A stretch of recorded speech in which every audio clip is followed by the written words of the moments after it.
You need to gavel. I call this meeting of the Red Oak Independent School District to order at 7 p.m. Good evening. I'm Melanie Peterson, President of this Red Oak ISD Board of Trustees. And on behalf of the board, our superintendent, I'd like to welcome our guests, honorees, students, and staff. Let the record show that a quorum of board members is present, that this meeting has been duly called, and that notice of the meeting has been posted in accordance with the Texas Open Meetings Act, Texas Government Code, Chapter 551. All board members are present. And Mr. Anderson, if you would introduce our guest pastor. Sure. Our guest pastor tonight is Dr. John Crosdale. He began his ministry as the senior pastor of Eastridge Baptist Church on May 12th, 2024. Pastor John received his Bachelor's of Arts degrees in ministry in 2018 and his Master's of Divinity in 2022 at Criswell College in Dallas, Texas. Additionally, he received his Doctorate of Ministry degree in the spring of 2024 at Southwestern Baptist Theological Seminary in Fort Worth. Pastor John is married to Brittany. They have 5 children: Andrew, Colton, Daisy, John Luke, and Jet. It doesn't say in here, but they call me Donut Man.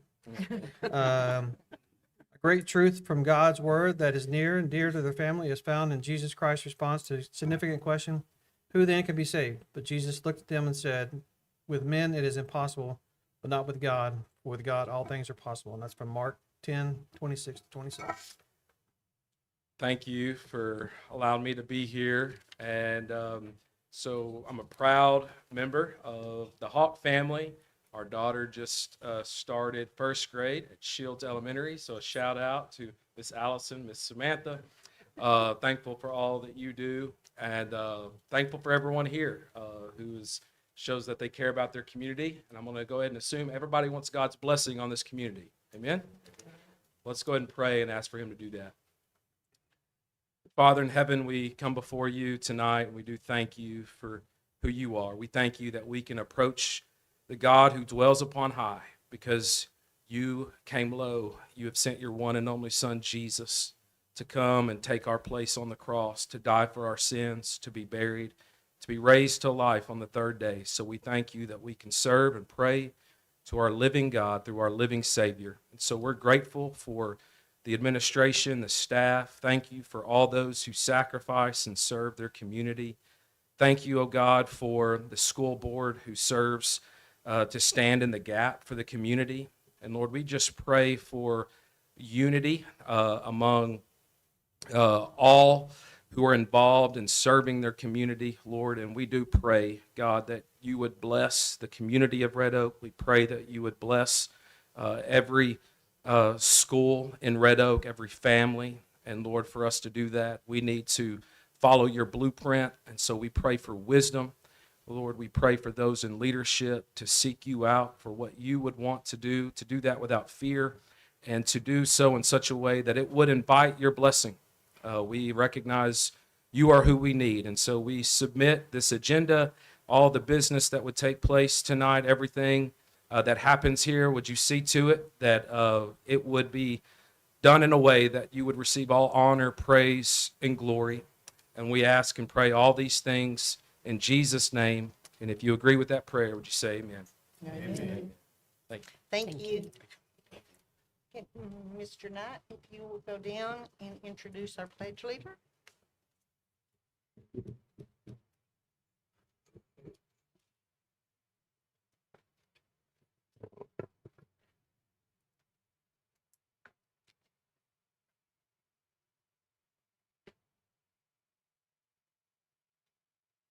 Well, I get the privilege to introduce our pledge leader for tonight, and that would be Adrian. Adrian, if you come forward, please.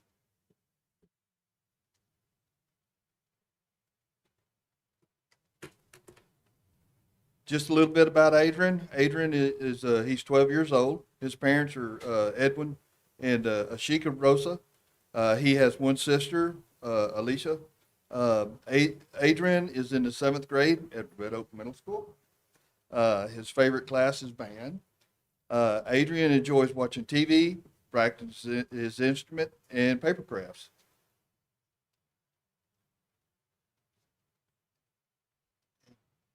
Eden. Okay. Says his favorite pet is his dog Fiji. When he grows up, he wants to be a musician, and something he likes about himself, he is a kind person. That's awesome. He consistently demonstrates a positive attitude through his work ethics, willingness to support others, and communicates well, stays organized. That's a good thing, and is a leader at the Red Oak Middle School. We appreciate you being here, and if you will, if everyone would stand, please.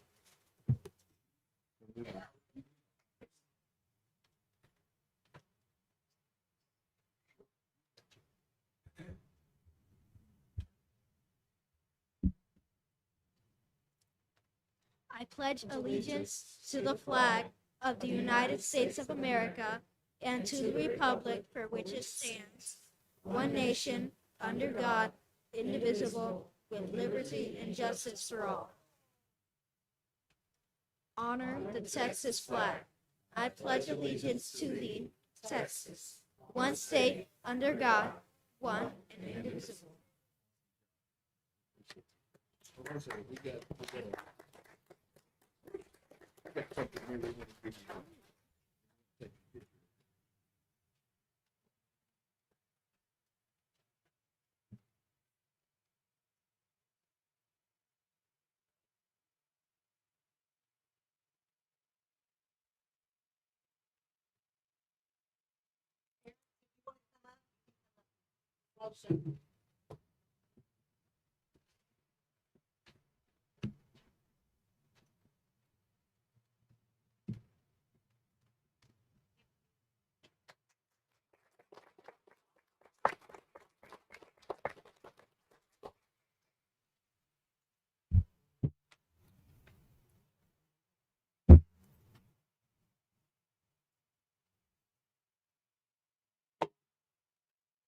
Next, we will have Julie Phillips, Director of Purchasing, and she's going to talk about a nice grant check. Does that mean?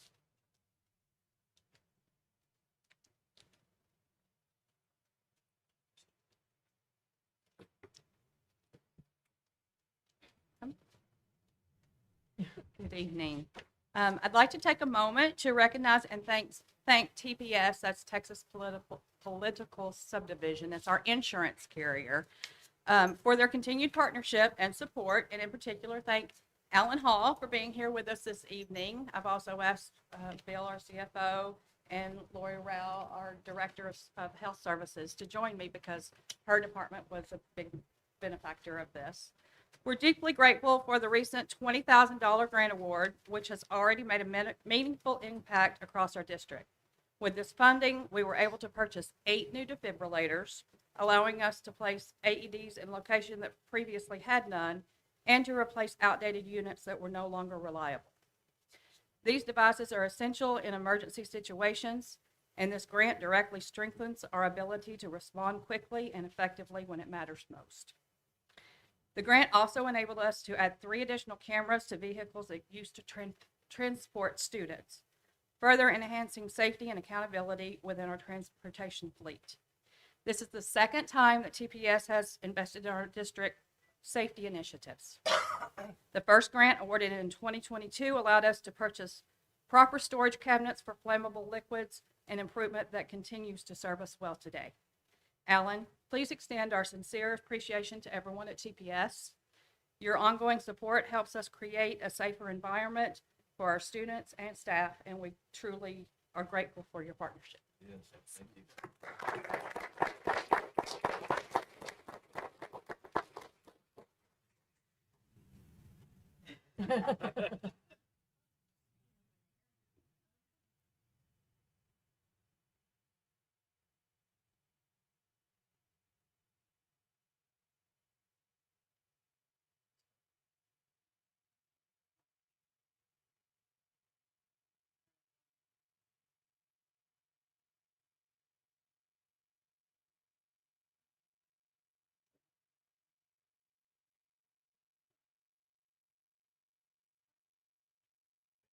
Thank you.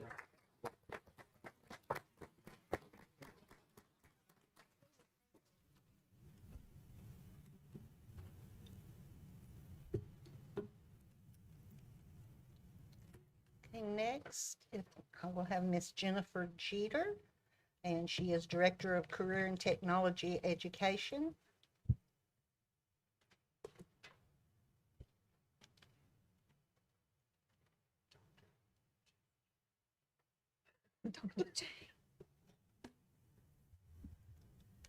Good evening. Tonight, I'm incredibly proud to recognize our Masonry program. Two of our outstanding Red Oak ISD students have just competed in the World of Concrete National Competition in Las Vegas a couple of weeks ago. I would also like to add they competed in skills a couple of weeks ago and placed first. So they'll be competing in state in April down in Corpus.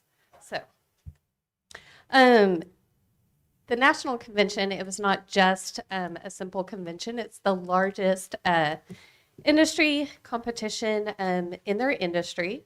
To qualify for this event, students must demonstrate advanced technical skill, mathematical precision, safety knowledge, time management, and professional craftsmanship. Elena and Arturo have proven themselves to be among the best in the industry in their age. The achievement, it doesn't only reflect the strength of the Masonry program that's led by Sadat Gutierrez, but the incredible industry partnership that we have. I would like to publicly recognize, and I'll have them come up in just a second, Mr. Melvin Smith and Mr. Jeremy Peak, who are the president and previous president of the United Masonry Contractors of DFW. In order to not allow a cost to affect the kids competing, they donated $5,000 for the kiddos to get up to Las Vegas, and also supported training and developing their skills. So again, we are deeply grateful, and if I'll have the teachers, Jeremy, Melvin, and of course Elena and Arturo, if y'all will come up and have a picture. And Melvin, if you would like to say something, that would be great.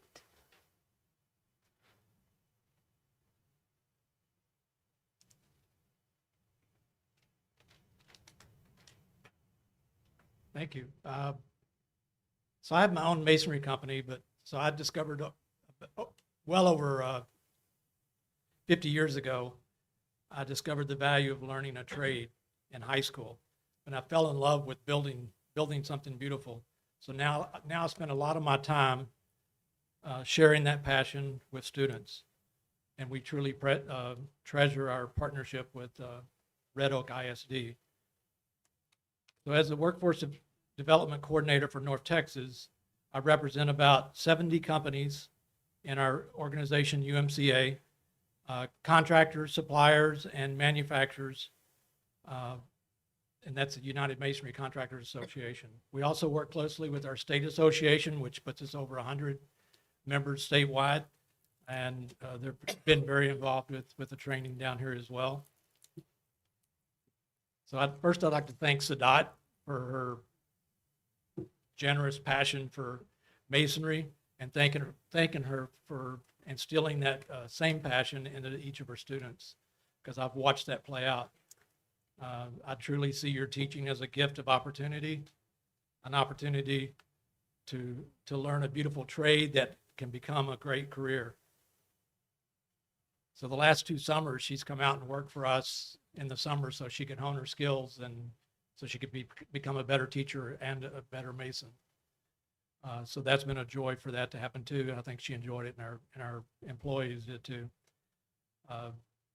And then there's Arturo and Elena, that, as you've heard, went to Las Vegas and competed. We're really proud of them. They've also agreed to go out after school on Wednesday and Friday nights from 5 to 9 and do some additional training at our apprenticeship school, which is at Northlake College in Dallas, or in Irving, I mean. And so we're excited about that, and they're doing that on their own time. So it kind of shows how driven they are to become the best. So we thank you for that. And then there's Dr. Jeter. Thank you for believing in Sadat and putting into place everything she needs to succeed. With With your program, students will have the ability to go into the workplace with confidence and the skill set needing to begin their career in masonry. And thank you all for here tonight for allowing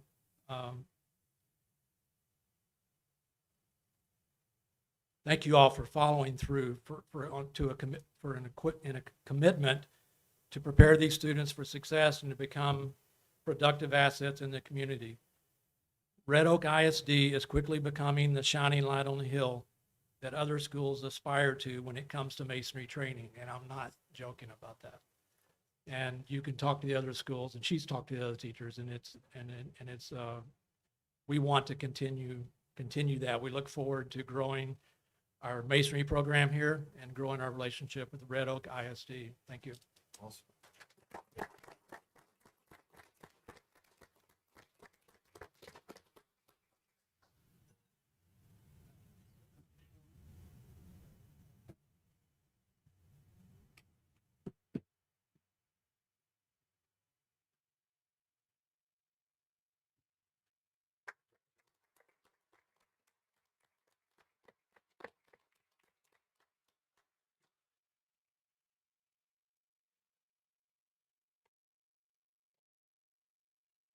We will move into open forum or public hearing portion of the meeting.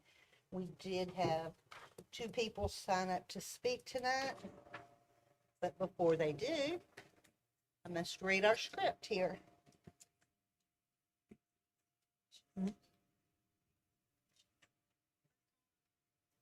If you were here for recognitions and you need to leave now, now's the time. Okay.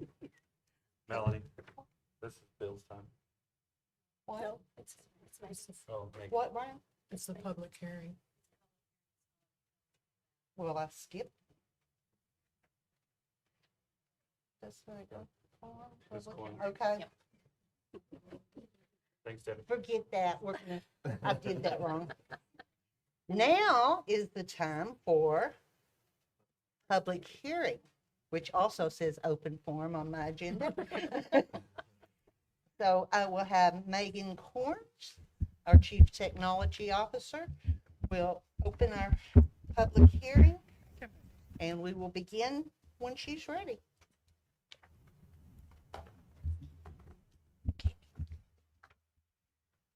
Yes, I do. It's gonna be great.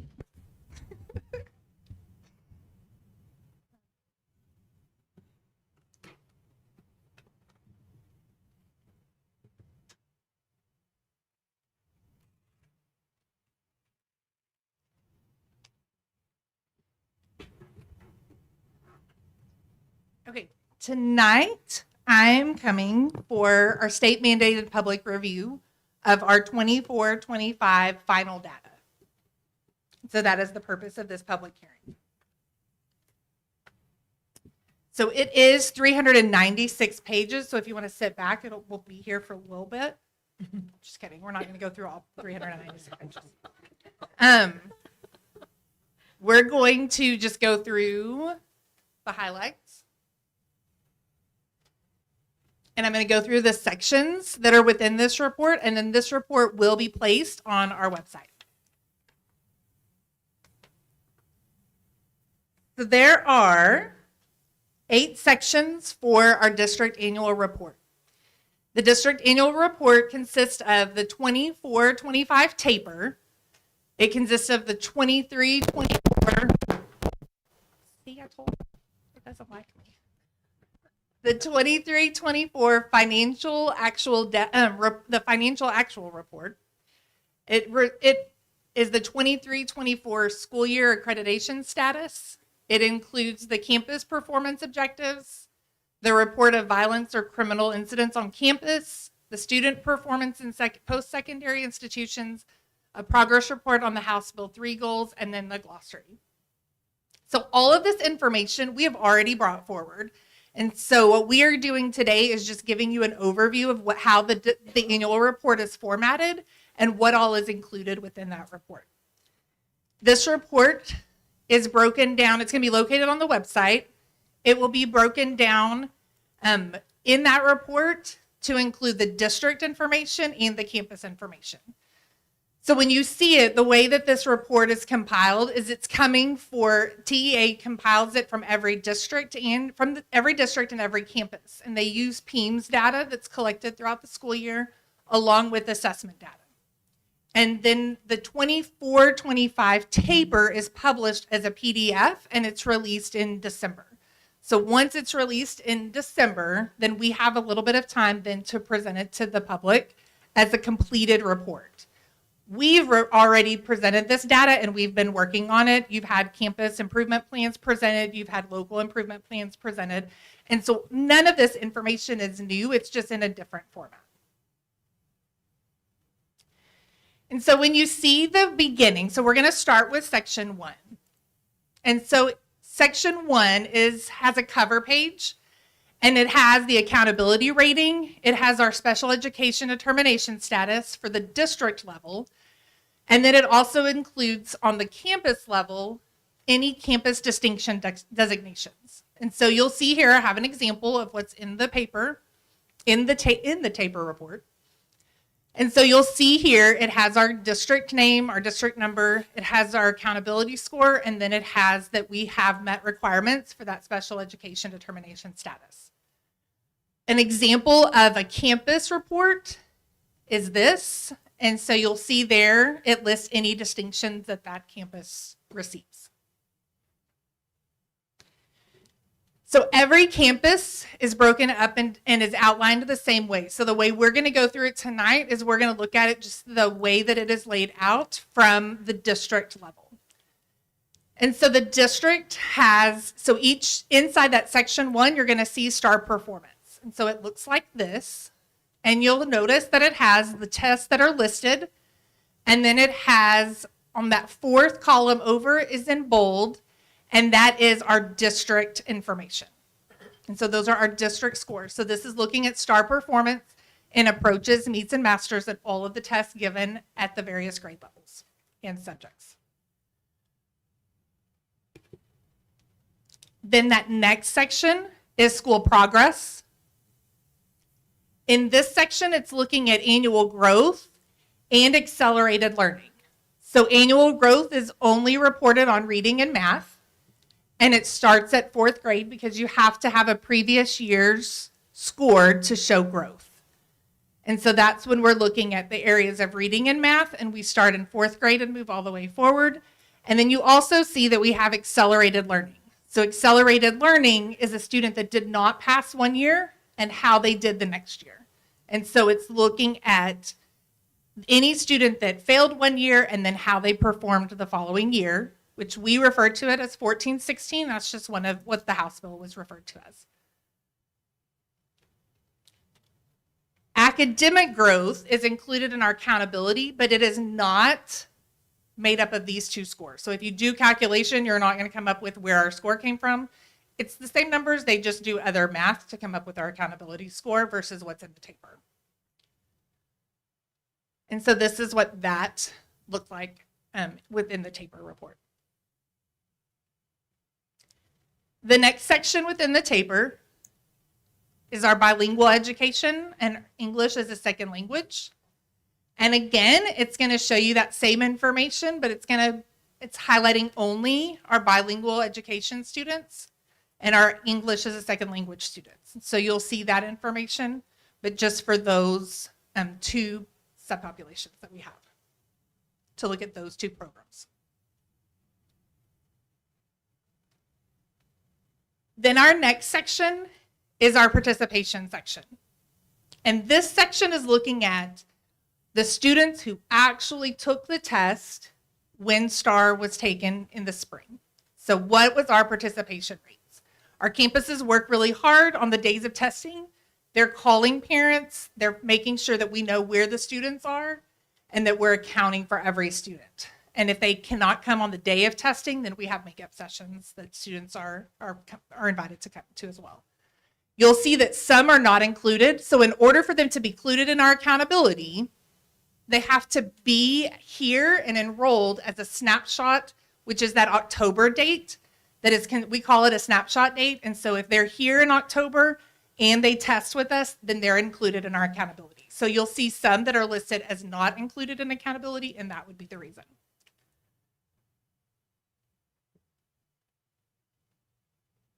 The next section is attendance, graduation, and dropout. So this is when we get to the part where we have some that are lagging indicators. So it takes longer for us to finalize graduation information and attendance information. And so those two are lagging indicators. So the information reported in the taper for this latest taper is actually information for 23-24 school year. And so in this piece, it's the same with our graduates. So our graduates that we report on are 23-24 graduates. And so it looks like this. And you'll notice a couple of things. We are above the state and the region in our attendance rate. And then our chronic absenteeism is going down, which those are both two. It's a lot of the work that our campuses are doing. They're doing a great job of really working on our attendance rate. And then when you look at our graduation rate is above the state and the region as well.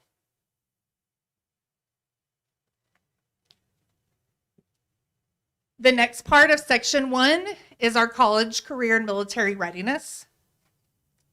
This is, again, another lagging indicator. So Mr. Howe has presented already this year on the different programs that we have and the different tracking that we have looking at our CCMR for our campus. And we did, when you look at the results that are included here, we had a significant increase from our 22-23 data to our 23-24. And we are on track to see continued improvement in the 24-25 data that will be released next year.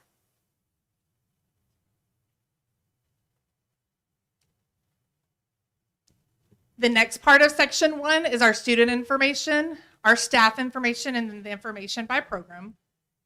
And this just looks at all of our enrollment, and it breaks it down by grade level, by ethnicity, by gender, and then by other different cohorts of students. And that concludes section 1, which is the taper. So that repeats. So we have a district taper, and then we have a taper for every single campus.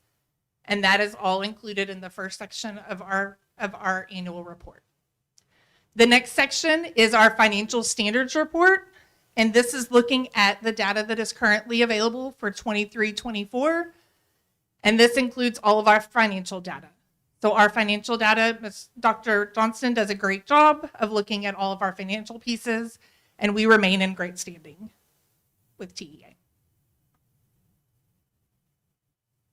And so you will see that the information in this report is exactly what's available to the public as part, and then it is included as part of our annual report. Section 3 is our accreditation status. Each year, TEA assigns one of 4 accreditation statuses to a district. And so for this year, the one that I'm reporting on today was released in September of 2025. It was delayed because of the litigation. And what we are expecting is that they will be releasing sometime in the spring of 26 the accreditation status for 24-25.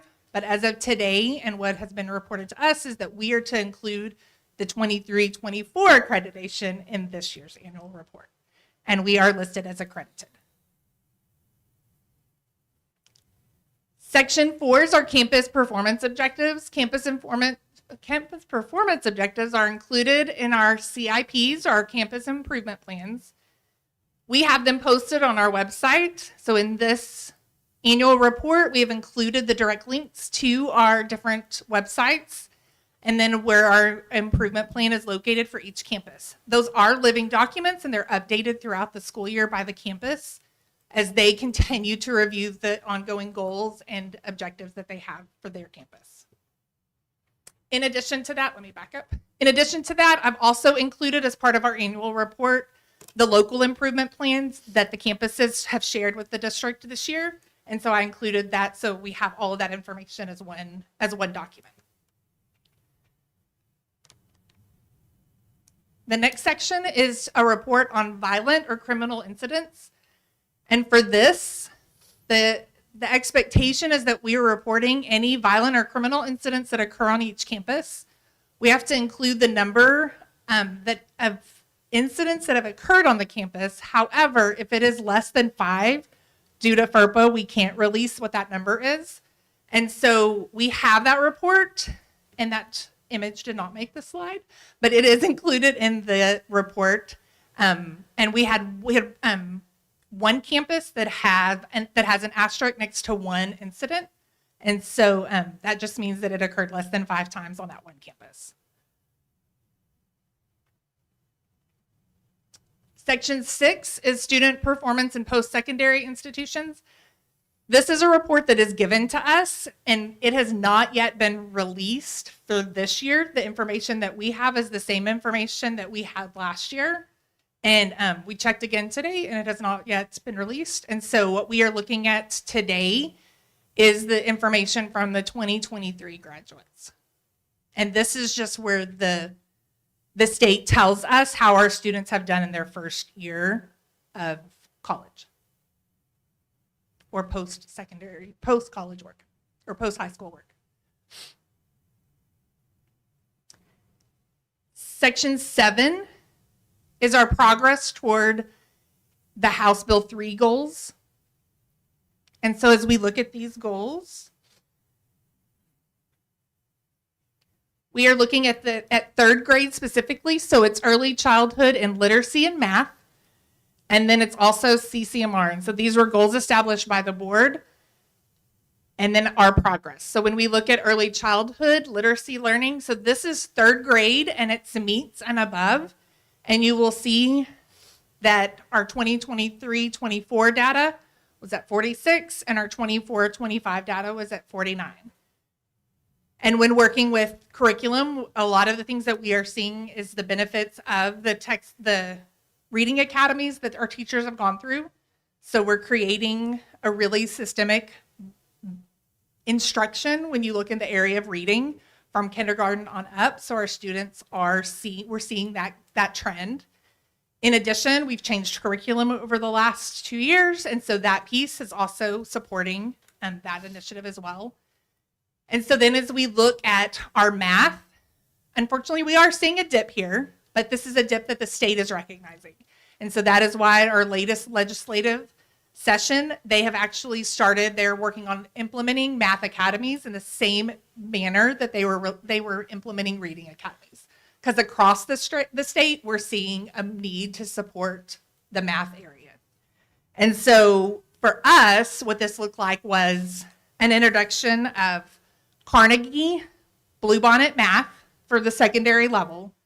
We've implemented new curriculum at the elementary level. And so it's a systemic, again, we're looking at how can we support from kindergarten on up.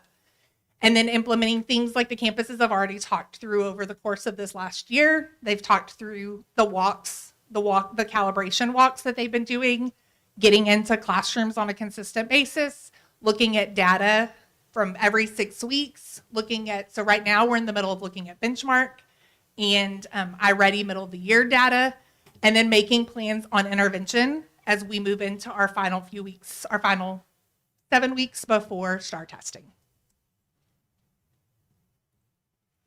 And then CCMR. So CCMR, we've talked about all of the areas that we've grown over the last several years. But in our goal was specifically targeted at AP exams. And so we have seen an increase in participation and an increase in passing. Again, this is a lagging indicator. And so this is old data that we are looking at. One of the things that's great to hear is we actually had a meeting last week when we were looking at CCMR and high school needs, and Mr. Howe brought forward that he needs more space to test because we have so many kids that are wanting to take AP exams. So that's a great problem to have. And so we're excited to see the growth continue in this area.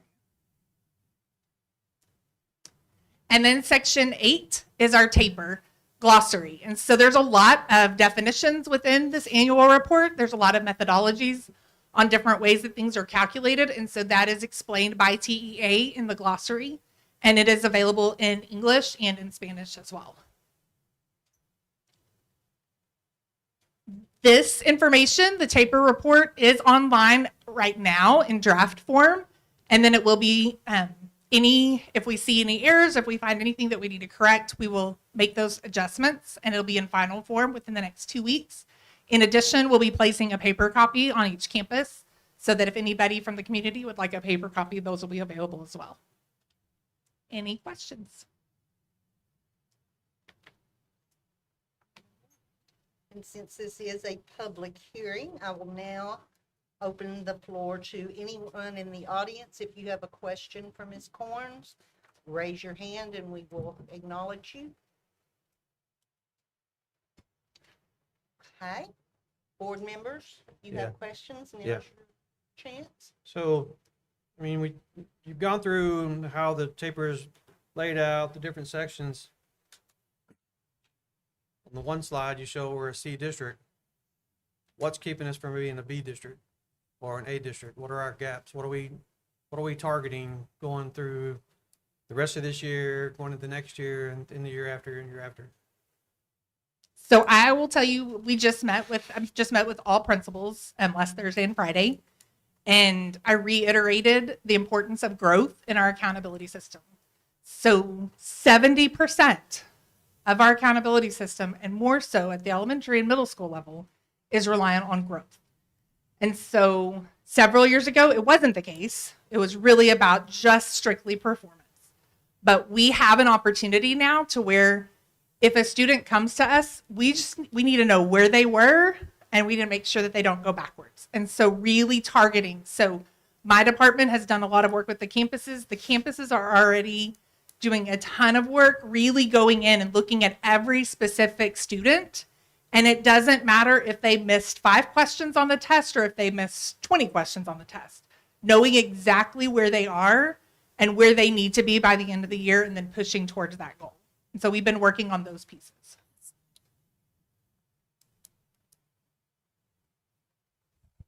Okay.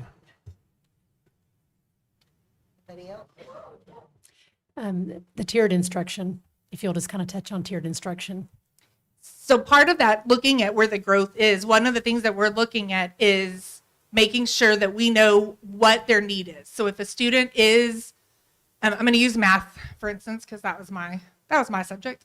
So if algebraic reasoning is not where they're strong, that's where they're weak in, or if financial literacy is an area where they're weak in, then really targeting in those areas and supporting that student, because every student has strengths and weaknesses, and really knowing where they are and tiering that instruction. And so we're doing that in a number of ways through Talent Time, through boot camps. So a lot of our secondary campuses are looking at boot camps where they're bringing the kids in and really focusing in on how can we maximize where our students' strengths are, and then shore up any areas that need support.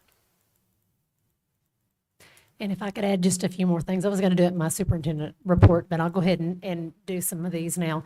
The Star Blitz is something that all of the campuses are working on doing, and so they are incorporating the different levels, and they're tiering those levels like Ms. Corns is talking about. So they're taking those challenged students that are struggling and tiering their instruction, but also not forgetting about those students that are high, and we want to challenge them. So they're really working on tiering that instruction to try to help.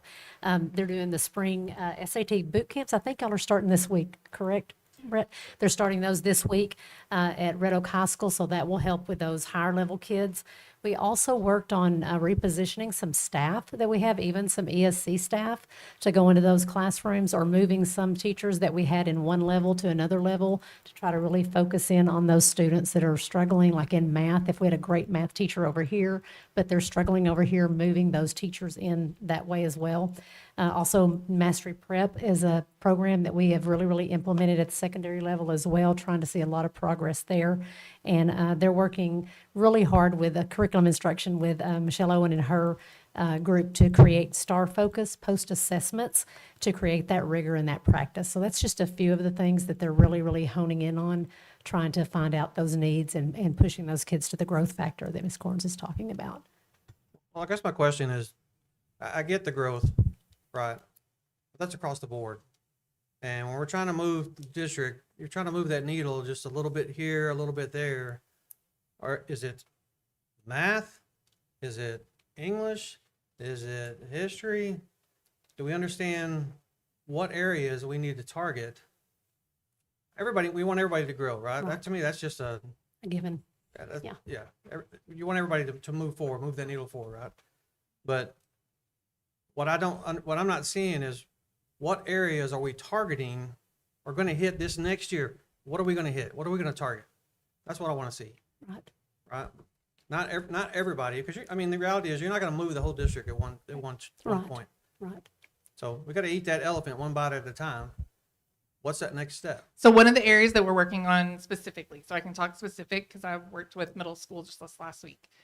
When you get to 7th grade, if you're still struggling with fact fluency, then you're going to struggle overall. I mean, you could know all the steps, but if you don't know your multiplication facts, then it's going to take you either twice as long to do it, or you're not going to have the correct answers going forward. And so one of the things that we're working on is looking at how can multiple subjects look at supporting that piece. And so really honing in on that fact fluency. And that's one of the things that we've been working on at the elementary level throughout the school year.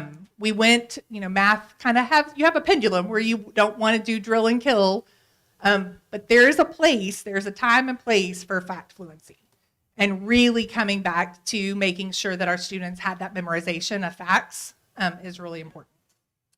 So that's a good example where remember I bring up something about looking at the data, right? Yes. So have we looked at, get the 6th grade, 7th grades where all these kids from these elementary schools all come together?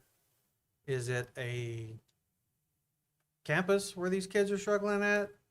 Have we gone down to that level, I guess is my point. And it's not to throw somebody under the bus. Maybe Right, somebody's right. missing something, Right. right? That when these kids get together, they didn't lose it in 7th grade. Right. They miss it in 6th grade or 5th grade or 4th grade or wherever, whenever they take it, right? I know you're working way back into the Yes. elementary level. I just want to understand that or make sure that we are looking back to those levels. You're trying to fix 7th grade. Right. We can't wait till 7th grade to fix it. Agreed. Yes. Right. Right. I guess And I think we're in a unique spot right now because we've never had to think feeder campuses, right? All of our elementaries funneled into one campus before. And so, I mean, we still looked at each campus strengths and weaknesses in the areas that they needed to work on. Right. As a campus principal, I did that every year. I mean, we looked at what are our trends and where did I need to work on making sure the instruction was where it needed to be to make sure our kids got what they needed. But now we're in a unique situation now because we have feeder campuses. We have 2 campuses going. And so we are going to have to look at data a little differently than we have before.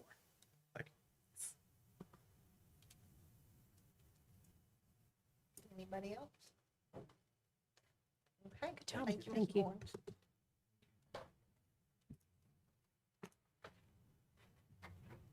Okay, and now we will close the public hearing and move on into the superintendent's report. Okay, we are going to start with our Safety Week update. Sergeant Fullerton, if you would like to come forward and present that for us, please.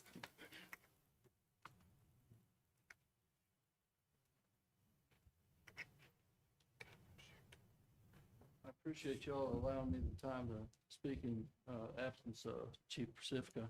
I just want to give a quick update on this spring's safety week that we had. It was originally scheduled for January 26th through the 30th. Due to some bad weather, we kind of extended that because we didn't want everyone pressured in trying to get all their drills and overlapping them. That was just to allow the chief and me to be at more campuses to observe and see what was going on with all of our drills. So we extended it through February 9th. All campuses participated in all 4 of our SRPs, or our standard response protocols. That's the lockdown, the hold, the secure, and the evacuation drills. The reason why we do these drills as often as we do is because the more times that we do it and we do it right, the less we have to think about things in a real event. So we really want to get to the point where we do our drills realistically, so that we don't have people popping out when they shouldn't pop out, and they go into hiding when they should go into hiding, and that only the right people are out doing the things that they should be doing for the safety of all of our kids and staff. After each one of our drills, we do an after-action review or after-action report. In reviewing all of the elementary schools, they did an outstanding job. There was no deficiencies noted, no issues. In the secondary campuses, the high school, there's nothing notable that they needed to do different. Everything went great. Everything went as planned. With the middle schools, with the split, we wasn't for sure what to expect. Overall, the kids did what the kids supposed to do. The staff did what they supposed to do. There is a couple technology glitches. They're aware of the glitches. They're working on that. On the police side of things, what little things that we could have done maybe differently, we addressed those. We're planning a training to address enhancement measures in April during our next staff development meeting or day. We plan on having a meeting for that, then going into 2 hours of training just to enhance our knowledge in SRPs and how to react in a actual situation versus drills. So basically that was it. Is there any questions that y'all have of me? Sorry about that. Mhm. The one at high school, I think went well, for sure. I was there, but I was just curious how Shaw went. Like I said, with the split, there were some small technical glitches. We expected something. We didn't know what. You don't know until you know. But those things have been addressed. There's kind of a workaround until we get everything perfected. But right now, if anything happened, their technology's in place to set off all the bells and whistles. There's a few more steps we have to take, but it's in the works to where that campus is going to work just like all the other campuses. But as far as the students, the staff, they did what they're supposed to do. Okay, good deal. Thank you. I know we do spring and fall. Mhm. Do we ever do any that no one knows they're coming? The staff's not prepared to go, oh, there's 15 minutes and we're going to do a drill, so that we're learning more when it's spontaneous and No, we don't, and that's for a reason. We practice to become perfect when things happen. We don't want to present any gotcha moments. We're not going to set anybody up to fail. That's why we have planned drills. And when we don't address things, just go back to the school shooting, I think it was in Florida, where a fire alarm went off. And, things just went bad. So we don't want to have any unannounced drills. We made that decision after the Florida school shooting. So. I would like to I think that I've said that in this space before, and I think that it's, to Donna's point, I think that it's important that we have unannounced things happen so that you see how your people react. And I think that last time that this came up, we were hot off of an incident where a student and a teacher or an aide was in the hallway and they didn't know where to go, and everybody else did their job, and so they had to get them to a space. So I think that it's important that we review and analyze those things, and from time to time that we do some unannounced things. And we did have a couple unannounced incidents that weren't planned, and there were after action reviews noted, and actions were taken to correct that. I'm sorry, but I just want to reinforce that I along with what Ms. Knight is saying here, that I think that it's very important that we do some unannounced things so that we do know how to respond, because inevitably something isn't going to be, people aren't going to be somewhere, and people perhaps won't be able to report because they're out of their normal area, or they don't have their device and they don't have a way to report, and all the things where you have to drill down to the brass tacks of how we execute Right. things. And that was some of the, I know those were the takeaways. and that was some of the it's things that important. were noted. it's during important. those events was some of the technology It's just issues. important for me to reiterate that here. That's all. You know, I'll note and I'll pass that on to Chief for future discussion. Thank you. Anybody else? Thank you so much. Appreciate you. Thank you, sir. Okay, I just have a few more things that I want to go over. I talked about some of mine earlier, but as we remember that at Red Oak ISD, everyone remains focused on student achievement, and we just want to make sure that everyone in this room and everyone publicly knows that this school board and myself and our administration, we're going to be committed to focusing on that student achievement. And so I heard something this last week, and I'd kind of like to adopt it. Effort is good, but results are required. And I really like that statement. So I'd like for us to adopt that mentality that effort is good, but if we don't see the results, then what are we lacking in? So some of the things that our campuses are doing, I've already gone over, but I just want to go over a few more that all the campuses are working really hard with Megan and her team and Mary Lee and with Miss Owen and her team. And they are working really hard to do what the board asked as far as let that data drive the instruction. And we're already seeing them really, really work through that. So I wanted to give them a shout out for that because they're working really hard to meet that. Saturday schools, I know our campuses are working Saturday schools, after school tutorials, talent times, they're pulling small groups, they're moving staff around, they're adding resources. I know Miss Owen is working hard to give them things like think-alongs, countdown to STAR, everything that those campuses are coming forward with and asking for. The curriculum department is working really hard with our campuses to make that happen. Our principals, I can't give you enough shout out for everything you're doing to try to pull in, because I remember as a principal, it's kind of terrifying when you say you have 7 weeks till STAR. Your heart kind of starts beating really fast at that point. So just want to give a big shout out to everyone that's really, really working to make those results a reality. A couple more things real quickly. Texas Public Schools Week is March the 2nd through the 6th. Open houses will be at each elementary campus, March the 3rd at 6 p.m. And Shaw Middle School, Red Oak Middle School, and Red Oak High Schools, March the 5th at 6:30. Next Coffee Talk is going to be on Wednesday, March the 4th at 7:45. Don't forget that is actually an online meeting. The next Mobile Food Pantry is Thursday, March the 5th at 4 p.m. here at the ESC. Spring break. I don't know if anybody knows that's coming or not, but spring break is March the 9th through the 13th. Red Oak ISD, I'm excited about this, is hosting our job fair on Saturday, March the 21st from 9 a.m. to 11 a.m. at Red Oak Middle School. Got a resume sent to me today. I like that when people just send them in. So make sure we're promoting that and trying to get all of these positions filled with great candidates. And then our next regular board meeting is scheduled for Monday, March the 30th at 7 p.m. That's all I have for my update. Anybody have any questions for Ms. Sanford? Okay. If not, we really are going to do open forum then. We are. So we have 2 people signed up. But we are going to now move into the public comment session of our agenda. The board welcomes comments from citizens who have completed public comment forms this evening.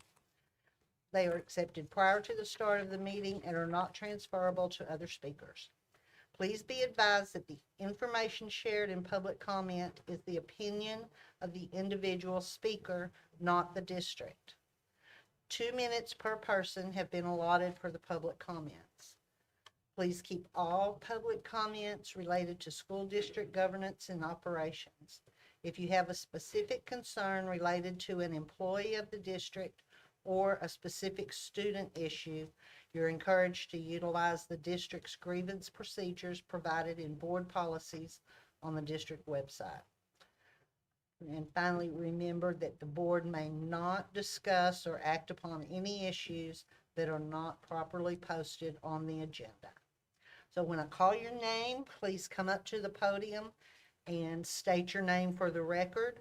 As soon as you begin, the clock behind me will start.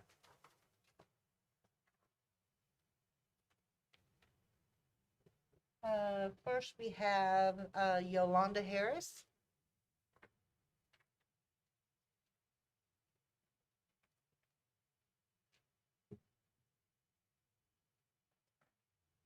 Good evening. So I'm Yolanda Harris, and in lieu of the current viral events with girls basketball, with the one player being ineligible, it was actually 3 that actually failed, one being my daughter. She did not receive her 504 services. I've asked and we've reached out for help, but I'm here for a solution with developing or implementing a failure list or at risk for roster checks, implementing, cleaning up, creating the grading procedures and protocols that are not in place, teachers entering zeros as placeholders, just teachers to stop being a disservice to our students, to all of them. I'm a 26-year veteran in education, and I love kids. I love education. And our girls, they worked hard. They worked hard last year to set the tone to bring back this state championship from 1977, and they did it again last year, and it was en route for this year. I just want us to fix this teacher problem that we have with no systems in place when it comes to failing students or at risk at failing. It's unacceptable and it's not right. And I'm going to continue to fight for all the students, especially my daughter who did not receive her 504 services, passed for 4 weeks and come down to the last, and the teacher never responded until 9 days later. I will handle it at the campus level, but I want you to be aware of what's going on. Thank you. Thank you.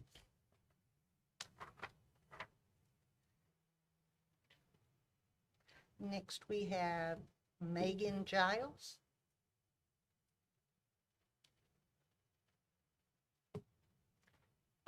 Good evening. My name is Megan Giles. Thank you for the opportunity to speak tonight. This issue goes beyond programming. It speaks to who we are as a district and what we value. Showcasing the arts and recognizing events like Black History Month are not optional extras. They're essential to education. The arts give us students a voice. Cultural observances give students context. When we create space for artistic expression and cultural recognition, we tell students their identities, histories, and talents belong here. Representation matters. When students see themselves reflected in learning, celebration, engagement rises, belonging increases, outcomes improve. What is concerning, however, is a visible lack of cultural collaboration within the Red Oak Elementary School, and what appears to be hesitation, perhaps even fear, among staff to lead or participate in these initiatives.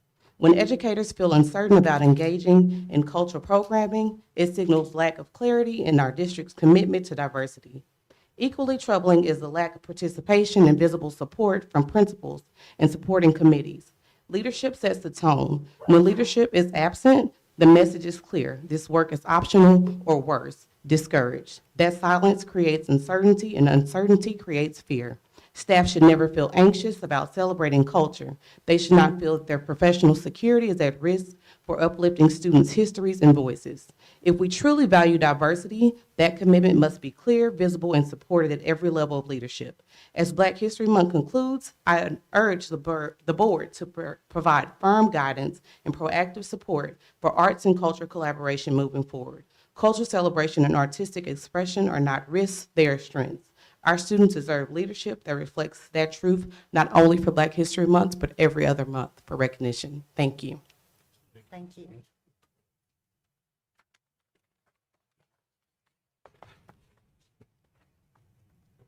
Next, we have our consent agenda.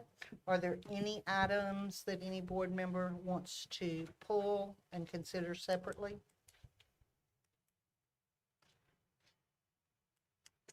If not, do I hear a motion to approve the consent agenda?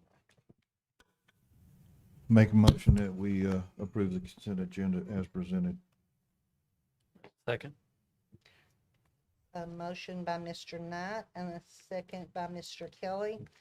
All those in favor, raise your hand and say aye. Aye. Opposed, same sign. Motion passes 7-0. Next, we have Dr. Johnston, who's our Chief Financial Officer, and he is going to talk to us about authorizing the issuance of unlimited tax bonds. Thank you. Over the last 4 years, we've been able to pay off bonds when they became callable, and that saved us $2.5 million. Yes. We have 2016 and 2017 bonds that are coming up, but we may not be able to pay them off. And we have Brian Grubbs here with Samco to talk to us about how we might refund them and get the interest rates down. So, Brian?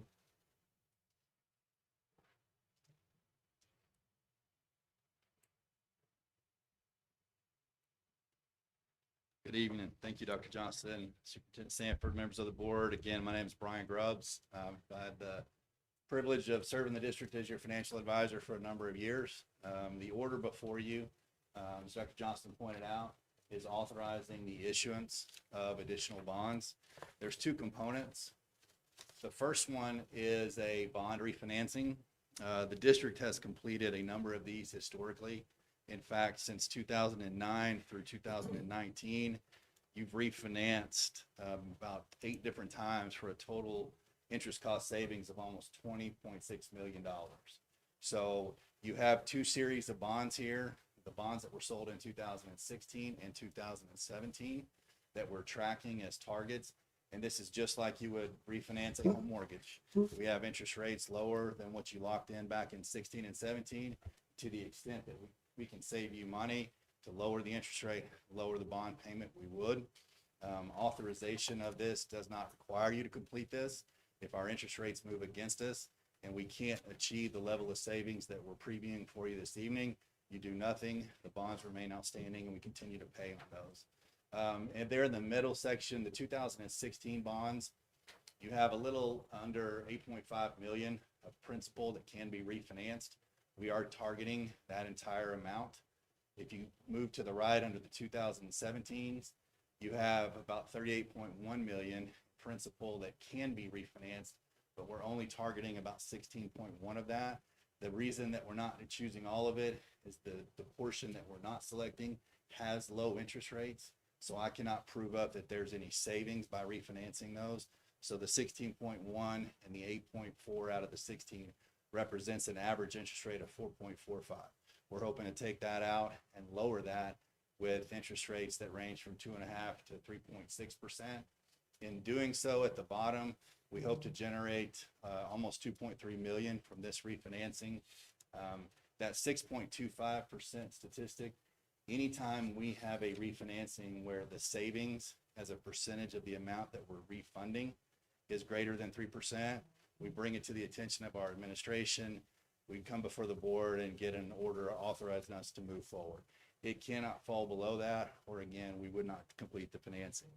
The second part of the order is authorization to issue unlimited tax bonds out of your prior bond elections. We do not have a formal plan with which to move forward this. Our plan right now is to complete the refunding, but I did want to just preview where you're at with respect to your most recent bond elections. Out of the 2023 bond election, the voters approved 97.5 million. To date, we've sold 82 million of that. So you have 15.5 remaining out of that election to be sold when you need to sell it. If you move to the bottom of that slide, the May of 2025, our most recent election, to the far right, you'll see that 40.9 million. That is what's remaining of authorized but unissued bonds out of that election. Again, we don't have a formal plan as to when to sell that. That's going to be driven by the timing of your construction as you move forward with the projects presented to the voters. With respect to our timing, again, authorization by the board allows us to continue the process of moving forward, going through the conference call process with the independent rating services in the month of March. We cannot lock in the interest rate on this refinancing until mid-April because the bonds are not callable until August. So we have to close the financing. May 19th falls within a 90-day window. So that is the earliest that we can with respect to timing, but we're getting your authorization to approve this evening so that we can move forward with the process so that we're ready to act in April. as long as our interest rates cooperate and we can achieve the level of savings that we're talking about this year. So with that, I'll answer any other questions you have for me this evening.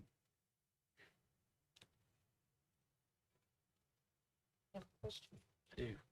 So the only thing, if you go back to that very first slide and make sure I understand this correct, that everything that the 4.45 is just an average. We can't get below that 4.45. No, that 4.45 is what is outstanding. So between the 16 bonds and the 17 bonds, the average interest rate on what's currently outstanding and fixed is that 4.45. 4.45. Okay. We're hoping to replace that Okay. and lower it with rates that range between the 2.5 to the 3.5. Okay. I just want to make sure. Maybe I misunderstood. So No, that's a okay. fair question. And in doing so, if we are able to lower it, then we generate that 2.3 million in interest cost savings. But we won't know that until after May. That's correct. We will lock in a new interest rate mid-April at the earliest. Okay. And we'll be in contact with your administration before we do that to ensure that when we do lock in that interest rate, that it is at or better than what you're seeing. Okay. So I know it's a crystal ball, but your projections, do you see any, the variances of, The beginning of the year, we've seen the interest rates trickling down. And so Okay. we anticipate seeing that trend either continue or remaining kind of at where they're at. We don't have any indication that our interest rates are going to turn around and move against us Okay. to a higher level. And right now, the volume in terms of bond market volume is low. So there's a high demand for Texas school bonds that are AAA rated, that have strong underlying credit like Red Oak does. okay, okay. Any other questions? Thank you, Okay, sir. thank you very much. Thank you. Thank you. Do I hear a motion on this item?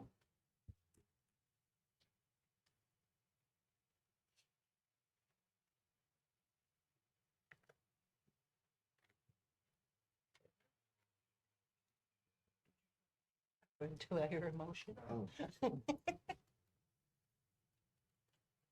Okay, I'll make the motion then. I move that, we approve the order authorizing the insurance of unlimited taxable bonds as presented, all this information. And it's a lot of data, and I know, Dr. Bill is always looking out the best interest of Red Oak. And if we can get that percentage dropped, and you said it's mid-April, correct? So if we can get that dropped and we can save $2 million something dollars, yes, we need to do that.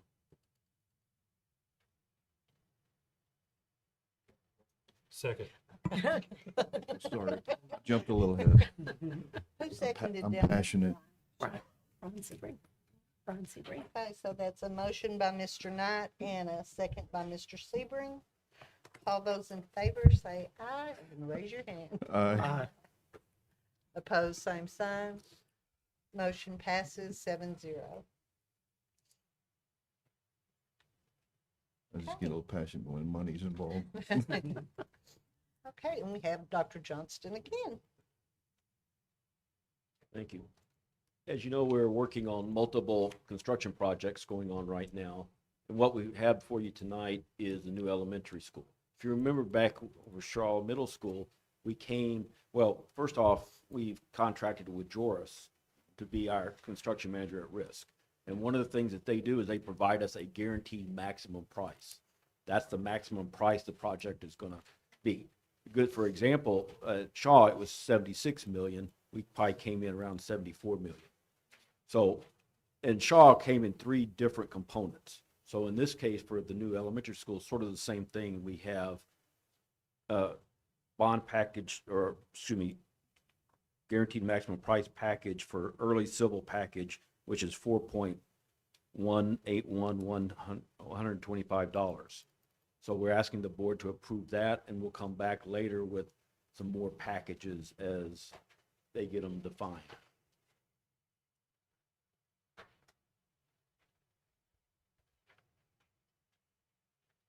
Any questions for Dr. Johnston? What was the bond for? How much was that for the elementary? Do we remember? I don't have it off the top of my head. I think it was around Sorry, 49 million maybe. 49. Okay. Sorry, I didn't mean to throw you off there. And this is just for the 4.1. This is just for the Yes. earthwork. It's Oh, the, just yes, the if you'll earthwork. look, it's for the earthwork, yeah, this early civil package. I mean, if you did remember on Shaw, we did the civil where they start the earthwork component as she indicated. Right. Then we came back and did the steel because we wanted to get that ordered at a lower price because it took some time to come. Then the third package came in, that was just the actual construction of the project. So that's probably what's going to happen in this situation too. Do it in stages like we did Yes. last time. Yep. Cool. The elementary was 56.7. 56. Do I hear a motion? I make the motion that we approve the new elementary school bid package, civil package as detailed and attached to our general contractor's proposal. Second. That's a motion by Ms. Knight and a second by Mr. Sebring. All those in favor say aye, and you Aye. raise your hand. Aye. Aye. Opposed, same sign. Motion passes 7-0. Thank you, sir. Thank you. Thank you. Next, we have Michelle Hilaria.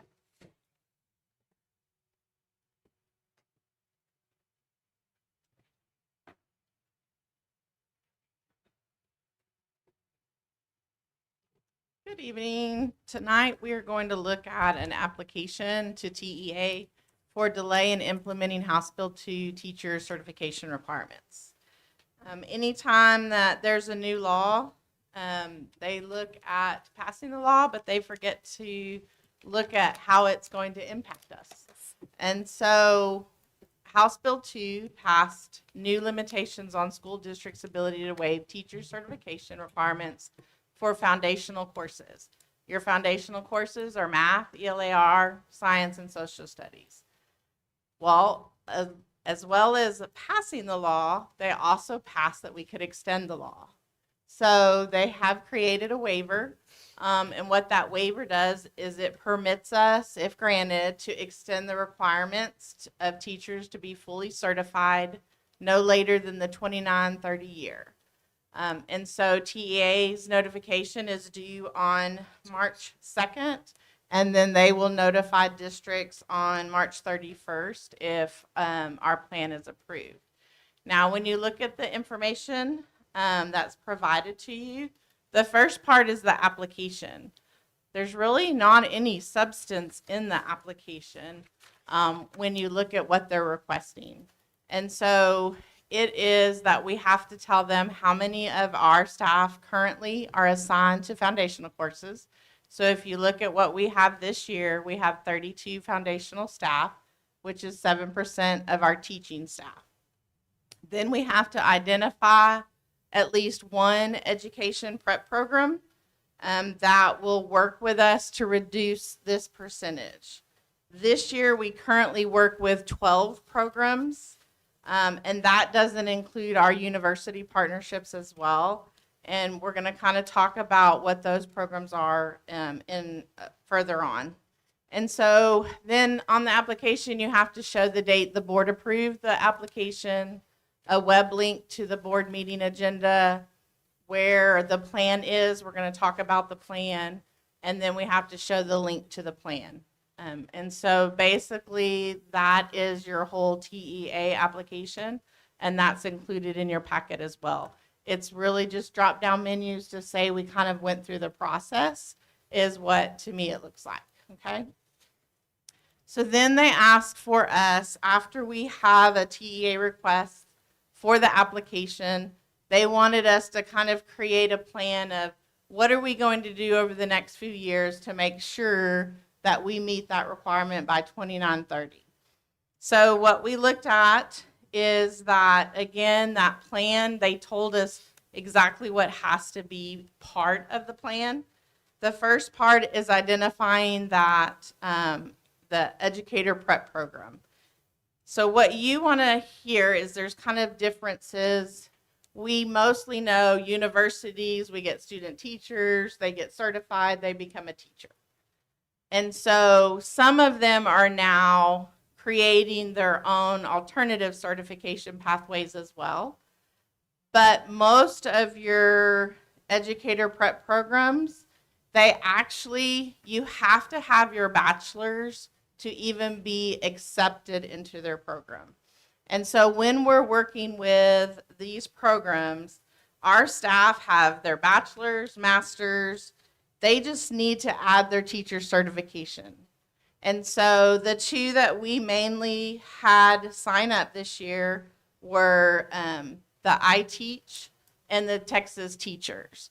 We don't get to pick what program you're going into, and so that's why you see that we work with several. The staff member, if they don't know, most of the time they already come to us and say, I've entered Texas Teachers, or I've entered iTeach Texas.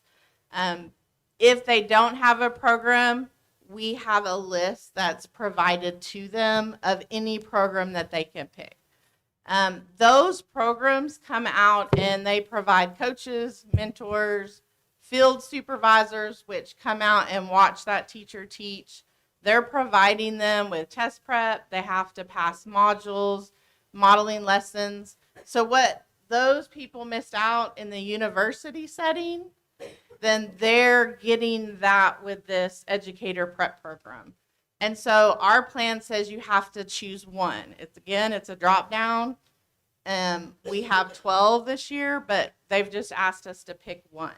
So when you look at the plan, which is also included in your packet, we picked one of the programs, and then we listed everything that they do for us. But again, we could list any of those programs, and they offer similar services to help support the district. So when we look at our plan, this is currently some of the things we are already doing. So we have just applied for the Grow Your Own and residency grant to enhance our current program. So we've currently worked on growing your own with paraprofessionals becoming teachers. We've hired the uncertified to become teachers and get the support that they need in the programs. This grant is going to provide us funding to help continue to grow that program for the district. We were just, it was just shared with us that we qualified for this grant. And so now we will attend webinars and look at what we need to do, and they will give us guidance on how we're able to spend that money. Currently, what we do is hire staff and pay them similar para-pay and help them to become student interns that are working on their certification. And so that we have found to be a huge success. Several of the districts around us are not participating in that. And so we're seeing an increase in even the programs for those students who want to come to us because they know we're paying. So when I student taught many years ago, I had to quit my job, I had to not make any money, and I had to teach for a whole semester. And so that's very hard on people if they don't have the opportunity, the family opportunity to do that. So the Grow Your Own, being able to provide some of those, the funding to staff, I think we were seeing a great benefit of that. We offer a district hiring incentive. That has been very successful as well. So if you recommend someone, they get a job with us and they stay for a while, they get an additional $200 on their check at Christmas. Well, if I, get two people hired, that's a nice little chunk of change. This year, we actually, 25 staff members qualified for that. And so that's been exciting for us to see grow. HR and principals meet throughout the year, as well as Ms. Sanford and the principal supervisors. We look at and tell the principals, this is where your staff are at, meet with them. We also, HR sends check-ins. Where are they? Do they need resources? Do they need, most of the programs offer test prep, but there's also other opportunities that are shared with them if they need. Some ask for in-person meetings, and so it's just really geared to what they need. Through the EPP partnerships, they also provide district resources. So we have district contacts for them. If we have questions, sometimes staff come meet with us and we have to help them with the program because there's, they're struggling on their campus or they're not understanding how the process works. And then campuses do a great job. They have a lot of options to support staff. So they have mentors, team leads, instructional coaches, and so they're also on the campus trying to help support those staff. Well, any good teacher, when you're looking for resources, you also look to steal from others.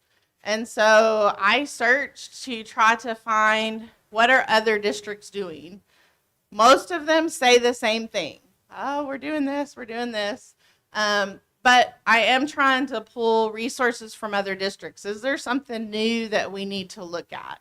So on the plan, I also included for some things for us to look into next year. We already host summer mini hire sessions. In those sessions, Miss Sanford comes and welcomes them, tells them how excited that they chose us, because nowadays they can choose anybody they want and they can get a job. Technology is there to help support with curriculum. Get everybody, the first thing they want is to get into their computer. They want their computer, they want to get into their resources. And so instead of waiting for the first day, we've learned that they really need that opportunity in the summer. So technology helps us with that. We do benefits. So what we thought is for the small group in those days that maybe we need to keep them after that meeting and really go slower, because we have to remember they haven't been through programs. They might not have the understanding of what truly the year is going to hold for them. So we thought maybe we need to enhance some of the things I read is really having a small group where they can ask questions. Y'all have been to our luncheon on new teacher. That's a huge room. I probably wouldn't have asked questions my first year either. And so how can we help support them?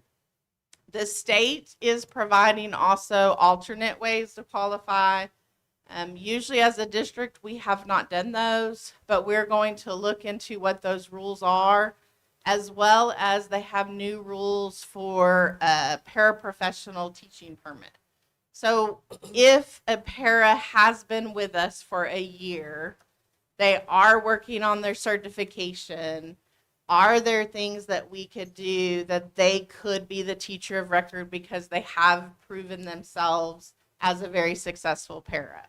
And so those are some things that we are researching right now of what does that look like for us. We would have to bring those to you to show that maybe they have their bachelor's and master's in math, so their content knowledge is probably pretty good in math. Could we take from their transcript, because we believe their content, we can hope that they can become our math teacher? Now, they're still going to have to enter a program. We're still going to expect the certification at the end, but they are all offering us alternate ways to qualify staff. If they're part of certain programs, some of those programs offer the tutoring for free for their certification test.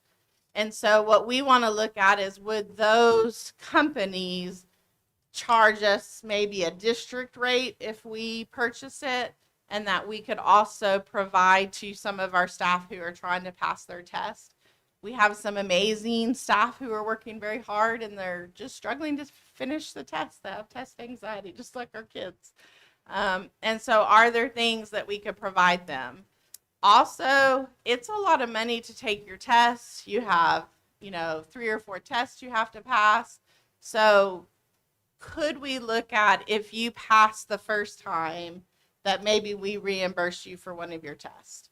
So those are some of the things that I saw in other plans that I thought maybe we could research to see if that is. Of course, we have to look, at our finances and get bills no button off. And so what does that look like for us to help in those processes? And so taking those plans, how are we supporting? And then what they're looking at is extending from the waiver to the plan. How do we get the staff where they need to be? That in the 29-30 year, then we can no longer have uncertified staff. Okay? So what we recommend is approval of the certification waiver to TEA and the plan to delay teacher certification requirements for foundational courses until the start of the 29-30 school year. So do we have any questions? So you list 32 teachers. How many are not new teachers? So, if we're looking at this year, I'd have to go line by line. I have that data I could get you, but most of them Take a swag. Take are. this. What we do is right now, if you're not certified and you haven't done what you're needing to do, then the staff are told that we will now post their position. And the principal's goal is to hire certified staff. Now, when we get to July and we know that we're about to start school, we do sometimes have to look at, we have to have people in the classroom. So it depends on, some have been a couple years. Most of them are new because we start over every year. So, I mean, I get you got to have people in the classrooms. But if it comes down to it that, if I don't get my certification, you got to have somebody and you can't find bodies, what's my incentive to go and get certified? So some of those are what we want to look at. Some of them is the state is looking at offering $1,000 incentive. And so we're supposed to get that information this spring. And they're looking at last year who wasn't certified. If they're certified by this certain date, the state will give them $1,000. So there are things that they're trying to do, incentives. There also comes a point where principals say, we've done everything we've tried and it's time for them to move on because they're not putting that initiative into doing what they need to do. So how do your teachers who go to college, knowing they want to be a teacher, they student teach, they get their certifications like they're supposed to, how do they feel that you got somebody else in these classrooms that we're going to provide all these extra benefits, extra incentives to push them to go get certification? How do they feel about that? Never asked, but I'm sure many times it's frustrating because they put their own money out to get the test.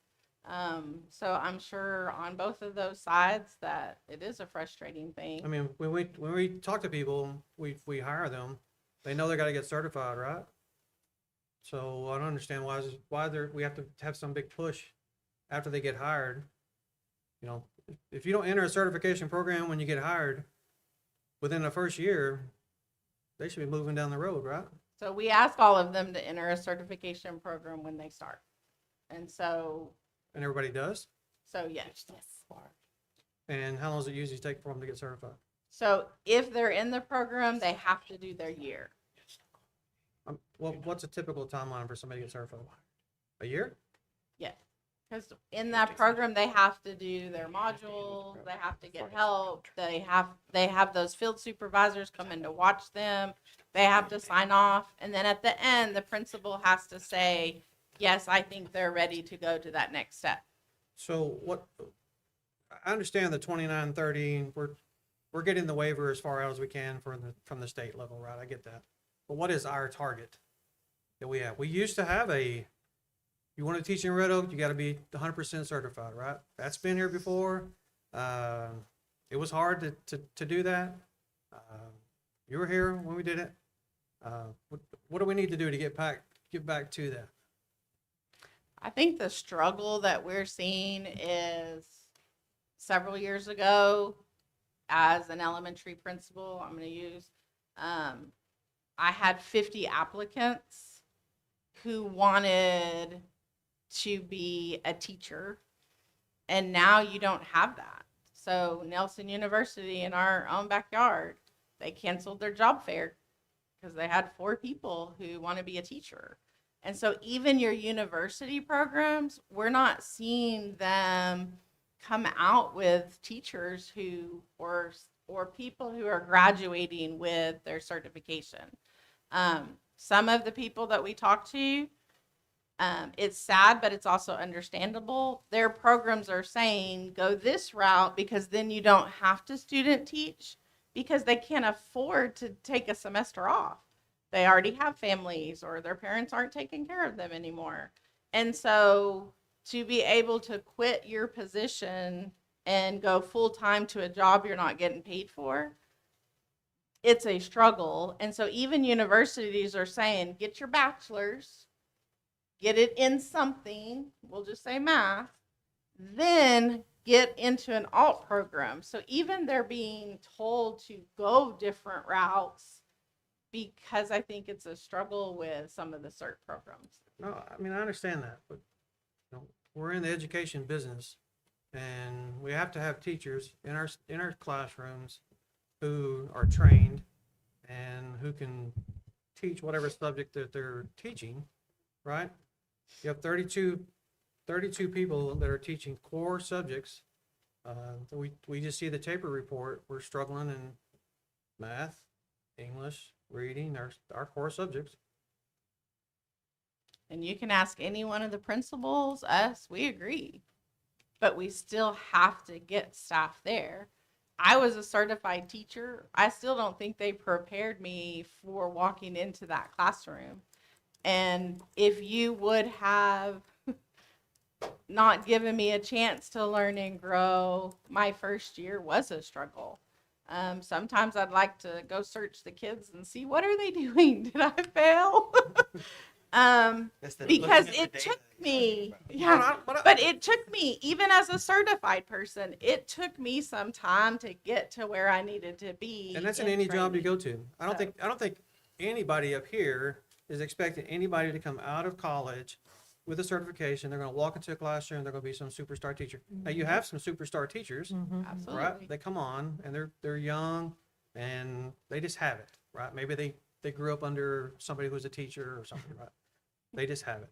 And I'm not talking about those individuals. And I realize that there are people out there that they want to be a teacher. Well, hey, you know, I want to be an astronaut, but it ain't going to happen. It could. Right. Well, but they're not going to put me on a spaceship to send me up unless I go buddy up with somebody who took people. Well, my wife may put me on a spaceship to send me out of here, but I just want to make sure we're not just looking for bodies. And I'm not saying that we are, but this is my struggle. I mean, I'm seeing, you know, I see our gaps where we want to be an A district, right? We're a C district. We want to be an A district. And this is a part of that package. It's making sure we have and I'm sure there are some of these people who are not certified that are great teachers and doing a great job. I'm not saying that, right? I don't know the individuals, and I'm not asking for names or anybody else either, but and just because you have a certification don't mean that you should be sitting in a classroom. So let me just say that too. But we want to help you. That's where I'm struggling. We want to help. I'm not getting this is what I need to get us to the next level. That's what I need. That's what I want to hear. In March of 2022 is when the state issued that Texas Vacancy Teacher Task Force. And they realized it for the entire state of Texas. And so since March of 2022, TEA has been working with all of these people to say, what can we do to help? So I think they kind of got to that point too. They're just like, we don't know what else to give to help. So now we're going to give you a deadline. And we're going to see if the deadline pushes to get the help there. I'm kind of anxious to see what happens in 2029, 2030, if they're there where there's 100% teachers, but totally agree. I'm going to tell you, I was a non-certified teacher. And I came from the bench, judicial bench, and I went into a classroom. And I'd worked with criminals for years, and the first graders almost killed me. So you can't be prepared. You're exactly right. Mr. Anderson, you're exactly right. You can't be prepared for that. But through that support, I think you can really glean those great teachers. And I think it's up to administration to determine the ones that are not the great teachers. And I think you do have that avenue at that point to release them. But at the end of that 1 year, majority of our teachers are certified by the end of that 1 year. But then there are some, you got a handful that you have to tell them in February, March, you don't get your contract. And that really does frighten them. Or we're not going to offer you a contract. Maybe you weren't so great, so we're not going to offer you a contract. And then I think that does get them in gear to do it. I think they weed themselves out. Those that do not care if they don't come back as a teacher, I think they go away into another pathway. But I think that the 2022, to me, was a big thing. It took them a while, their TEA, by the way. So it took them 4 years to get their plan together. This is what we want to do, and this is how we want to put it. But I think that just doing the little things like Ms. Lara is talking about is going to actually help us to pick those people. And I think it's up to us too, as a district, to promote education, because education's on the firing squad all the time in terrible, terrible schools, terrible teachers, terrible this, terrible that. So I think it's going to be a matter of us as the leaders of the school to promote us so that people do want to come. And that's not just Red Oak, that's statewide. So I hear your frustration. We feel the frustration too, because we need the people in place, because you can have a fantastic teacher with a low group of kids and a not so fantastic teacher with a low group of kids, and who do you think is going to get the kids there? And we know that for sure. We know that. So I think we do have to focus in on more. It's just a matter of getting those people in place. Well, I think the concern is when I see things 29, 30, I mean, let's be honest, it's going to TEA is going to change things 4,000 times before we ever get to that point. For sure. So, and I know that we have a sense of urgency, so I'm not, don't get me wrong. I'm not saying we don't have that sense of urgency. But when I see the presentations or see things brought to the board, I need to see what do we need now? What are we doing now? Not 2 years down the road, 3 years down the road, because things change so much. I mean, you know, everything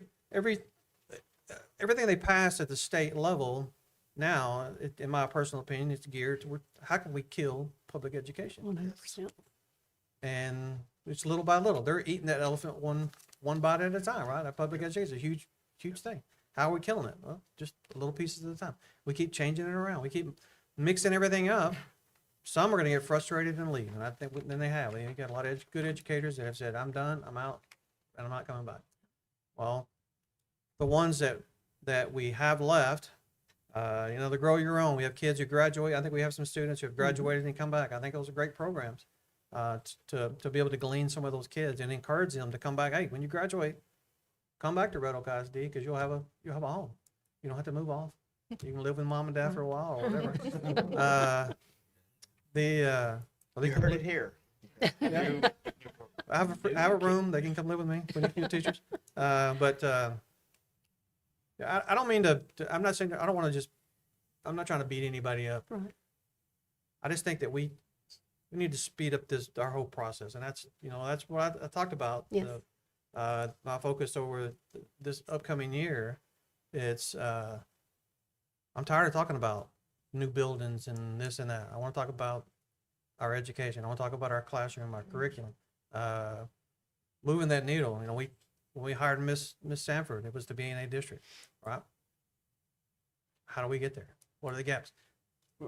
I don't see somebody bringing to me, Mr. Anderson, this is what I need or we need to get to that level. That's what I want to know. And then we can go talk to Mr. Bill and say, open up the purse string. Make it happen. He's shaking his head. He is shaking his head. And I do think the principals are working very hard. And we did ask that this semester, and we have tried to work on, okay, I need this and I need this. And so we have, a list of, are there things that we can change around, do? And so if they're not asking, but some things are out of our control. If I don't have 50 applicants and I have one for a certain job, sometimes, that puts them in a huge bind. That's not their choice, but that's what is available to them. And so it is difficult. So how do we support those staff Again, probably, my third year, maybe I kind of knew what I was doing. And so we have to look at how do we support staff. We have to, like you said, believe in those that can change and grow. And if they're not choosing that, then there's a different pathway. But every time you start over, you start from the beginning again. Right. And so we do have those conversations. They get 3 years for a probationary contract.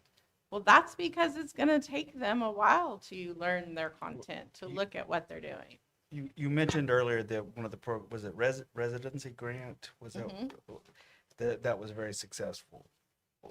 Is that how many people participate with that? So what we started with was a very small amount, and I can get you the exact every But year. just- But for instance, what we do is we pay them for their student teaching. It's Yeah. their student intern opportunity. And so colleges are saying, okay, go here. And so we're really excited. I'm going to use one example of DBU. Mr. Waller was there today. They are trying to get a larger district to do what we're doing. And the larger district, because it's a financial commitment, is not going to do what we're allowing them to do. So for DBU, we get certified people. Every one of our principals want to hire them. We've actually already hired some for next year that are interning in our schools.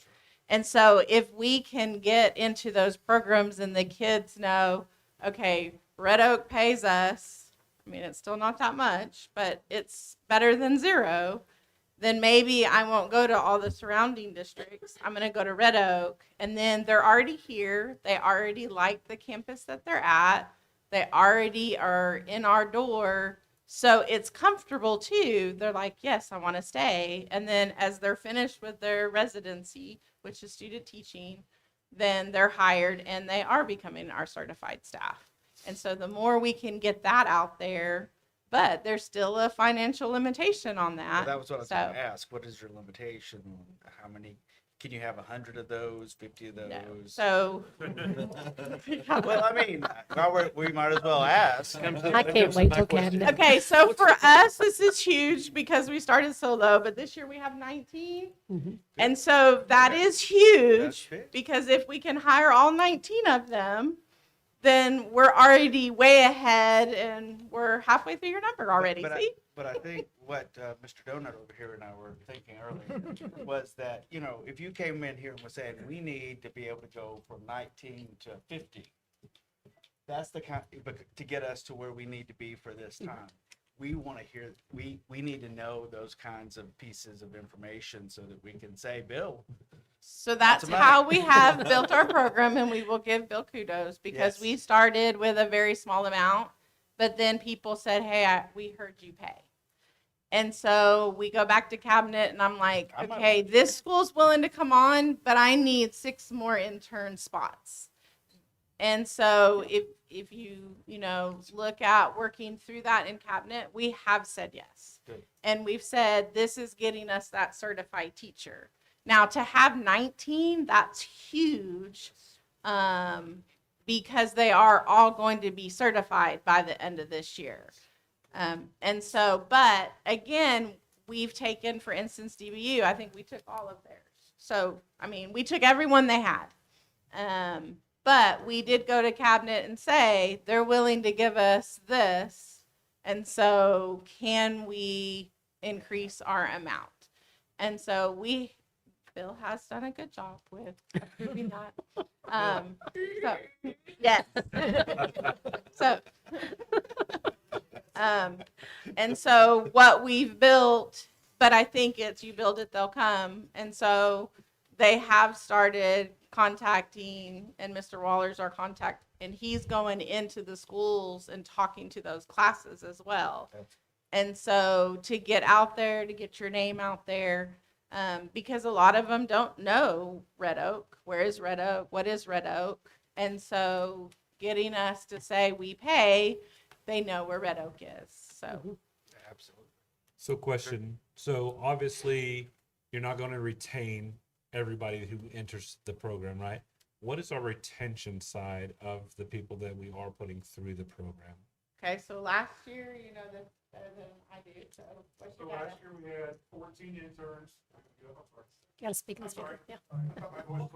Online.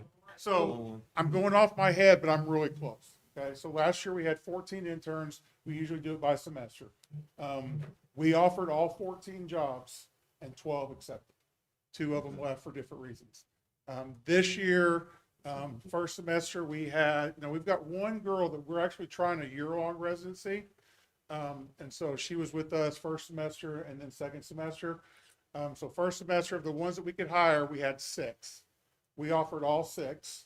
4 accepted and 2 did not. This semester we have 12, if you count our year long. We've already offered 3 of them, and the principals are fighting behind me over the rest of them. And so I can't, like you said, the mayor ball, I can't give you the exact mayor ball, but I feel very confident that we're going to be pretty close to all 12 having them jobs by the time that we're done. I think that's realistically, that's probably the data that John was after there, is that how many are we keeping and how many so we're just not, we don't just have an expenditure that's coming out, but how many people are actually staying on. So March is when job fairs start, and if we don't have them hired by the time that job fairs start, they have a job. And so unfortunately, sometimes we don't have that opening yet. And so, but if we can get them hired even before our job fair, then it's important that they know they have a place, because it does get nervous to them as Sure. well. Okay, do I have a job? So. Thank you.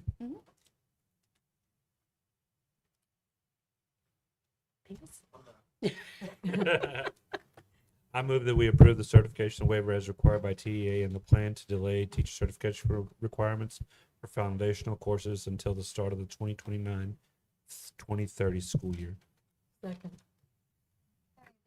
A motion by Mr. Sebring and a second by Ms. Knight. All those in favor say aye and raise your hand. Aye. Pose same sign. Motion passes 7-0. Thank you so much. Thank you. And we're going to hear from Dr. Johnston again. I thought about saying, we're before you tonight to sell some property. Remember back in 2019, when we sold Live Oak to the city, they gave us some property just west of here off of Methodist, 23 acres. And there's a stipulation that before a school district can sell property, you have to offer it to a charter school that's in your boundary. And Ms. Sanford did reach out to Life School, and they said they are not interested. So at this point, we can put the property on the market to sell it. And so that's where we're asking for the board's approval to do that.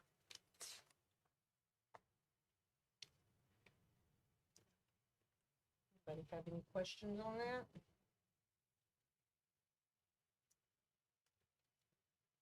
If not, do I hear a motion?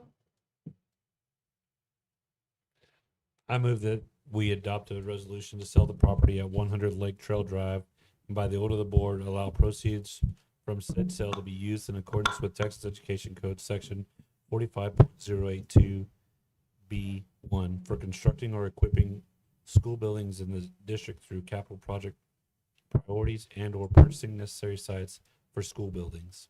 Second the motion.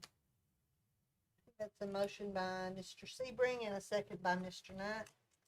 All those in favor say aye. And raise your hand. Aye. Pose same sign. Thank you, sir. Thank Motion you. passes 7-0.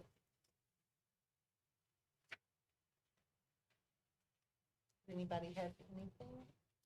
Okay. The time is 8:49 and we are going into closed session. Thank y'all for coming.